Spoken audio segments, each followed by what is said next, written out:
now into our long-term savings binder. Only one envelope, which is going to be in savings section, emergency. This tracker is from Angela over at MSO Budgets. I'm going to start from 0 because we had to empty our emergency savings as well as car maintenance and down payments. If you want to see the reason why, go and check out my latest cash on staffing video. But today we're gonna add $6, so 5 and 6, and let me mark this tracker.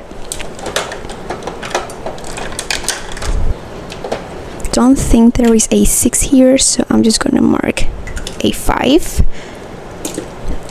So now we have 5, 6, 7, 8, $9. I might add $8 from the completed 7 challenges, just to make this even. Not $1, hold on.